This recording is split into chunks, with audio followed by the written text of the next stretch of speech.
अनुसूचित क्षेत्र का नाम अगर यहाँ पे अंग्रेजों से लड़ झगड़ के इस क्षेत्र को आदिवासियों के लिए रिजर्व किया, वो हमारे टाटिया भील, बिरसा मुंडा एवं कई महान हमारे शहीद स्वतंत्रता सेनानी रहे हैं। हमें आरक्षण की मांग हम विभिन्न संगठनों के बैनर तले उठाते रहे हैं, लेकिन हमने कभी ये गौर नहीं किया, कभी तो जनसंख्या के अनुपात में मांगा, कभी 100 मांगा, तो हमने ये ध्यान नहीं दिया कि अनुसूचित क्षेत्र है क्या, उसमें क्या प्रावधान है।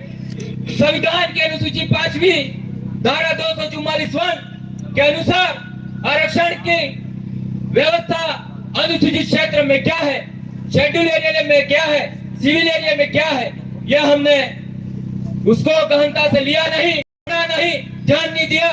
और आज भी हम अपनी मन मर्जी से आरक्षण का मांग करते हैं, जो हमारी मर्जी से डाटा मांग मतलब डाटा उसको उपलब्ध करा के मन मर्जी से ये आरक्षण हमारी इतनी जनसंख्या है इसके अनुरूप मिलना चाहिए। हम उस बात को नहीं मानते हुए संविधान के प्रावधान धारा 244 अनुसूचित क्षेत्र में जो प्रावधान है उसके अनुरूप आरक्षण की मांग करते हैं। और मैं ये कहना चाहता हूँ कि जो भी धारा 244 5वीं अनुसूची की आरक्षण व्यवस्था के बैनर तले जो भी मांग करेगा, हम आपके साथ में हर हमेशा खड़े रहेंगे, ये मैं कहना चाहता हूँ। आगे अनुसूचित क्षेत्र के इस मामले में जब संविधान में ही ये धारा और ये आरक्षण व्यवस्था कर दी थी, लेकिन आज तक इसको धरातल पे लागू नहीं किया, उसके जिम्मेदार कौन? हमारे ही भाई है।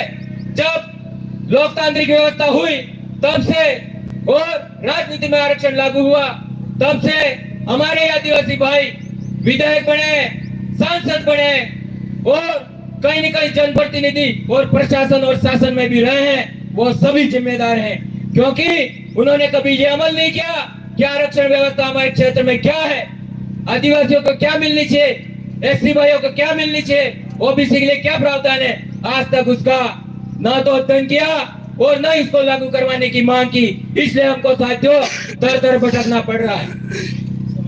जब हम सामाजिक मूवमेंट पे आंदोलन को आगे बढ़ाते हैं तो हमारे राजनेता हमारे आंदोलन को कुचल देते हैं और हमको गोलियां चलवाते हैं, लाठियां चलवाते हैं और प्रशासन से दबाया जाता है।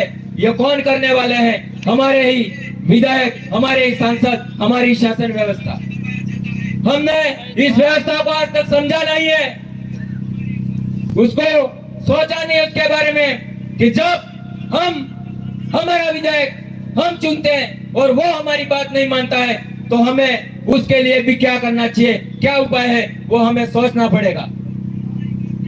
आज आरक्षण मंच की बात है, हमारे 5वीं अनुसूची के अनुरूप आरक्षण और प्रशासनिक सेवाओं में 6.5% प्रत्यक्ष हम आरक्षण की मांग करते हैं। उसके अलावा पिछली सरकार ने भर्तियों में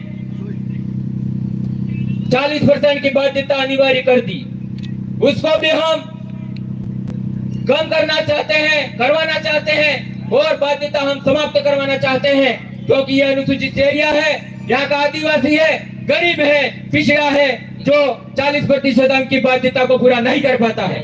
क्योंकि हमारी व्यवस्था, हमारी स्थिति ऐसी है यहाँ पे कि हमको मजदूरी करनी पड़ती है पूरा दिन और रात को हमको पढ़ने का समय मिलता है, हम उसकी बराबरी नहीं कर पाते।